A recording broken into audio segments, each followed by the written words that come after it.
Well, many people adopted a new pet during the pandemic, but now animal advocates are reporting an increasing number of pets being abandoned at shelters or left in parks or the countryside. The Toronto Humane Society says more than 40,000 animals are given up by their owners every year in Ontario. So for a closer look at what's happening, we're joined this morning by Executive Director of Animal Justice, Camille Labchuk. Good morning. Welcome to Your Morning. Good morning, Anne-Marie. We know there was a rise in Canadians adopting and buying pets during the pandemic. According to a survey that was done by Purina in 2021, more than 3.7 million Canadians adopted, purchased, or fostered a pet during that time. So what are the factors that are leading to people abandoning their pets at shelters and parks? Well, Anne-Marie, I think there's likely two things. I mean, the first thing is that 3 years ago, we were all at home all of the time, and we had so much love and so much time, and frankly, more income in the case of most people to give toward an animal, and adopting an animal seemed like a natural choice. People are now going back to the offices. Our lives have returned to somewhat normal stages, so that's changed. The second thing, of course, is that we've got rising interest rates and rising inflation, and people are finding that they have less money in their bank accounts and their pocketbooks. And unfortunately, owning an animal can be quite expensive. They require veterinary care. They require adequate nutrition.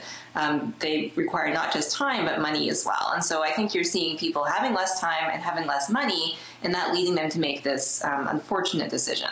Camille, there was a lot of stories happening, at least around the city of Toronto, of pets being found that were left abandoned. We know this is happening in other provinces too.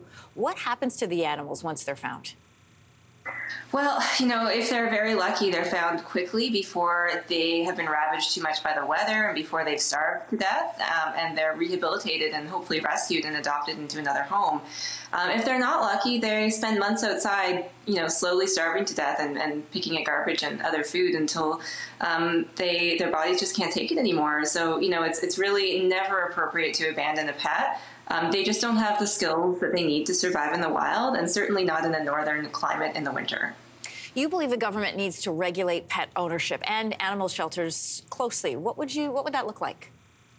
Yeah, that's right. So one of the problems right now, the reason that we have such a surplus of pets on the marketplace, if you want to look at it in commodity terms, is because we allow in this country pretty much everywhere unregulated breeding of pets. That includes dogs, that includes cats, that includes animals like reptiles as well, and, you know, rabbits and guinea pigs and hamsters that we think of less often. And so breeders stepped in during the pandemic when they knew they could make thousands of dollars by breeding dogs and selling those puppies. And, you know, that's one of the reasons that we have so many animals now who are, you know, overflowing at shelters and in need of homes is because of this unregulated breeding. So I think government urgently needs to step in and set caps on breeding, eliminate some of the worst puppy mills and backyard breeders and places like reptile breeders and small animal breeders. And, you know, really act in the public interest so that animals aren't the ones who pay the price when humans adopt too many of them and then no longer want them. If there is someone out there thinking of getting themselves or their family a pet, what do you want them to consider? Well, I want them to think first about the pet. So don't think about you and what need you have for a pet. Think about what you can offer to that animal. Because that's what this is really all about. It's, you know, it's giving a life to someone who might not otherwise have one, who might be facing euthanasia in a shelter or an uncertain future at a rescue. I think it's really important to think of the animal's need first. I think it's really important to adopt instead of shopping. We have, you know, amazing rescues in this country that might be SPCAs or shelters, or they might be simply volunteer-based rescue networks that do their best with cats and dogs and other animals. Always go to a rescue instead of to a breeder.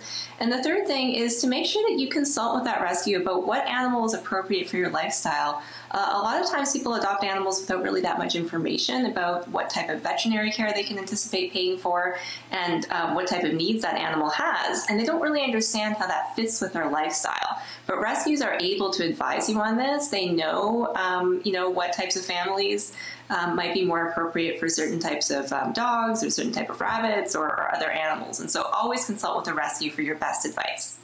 Camille, great conversation. Thanks for joining us today. Thanks for talking about this important issue.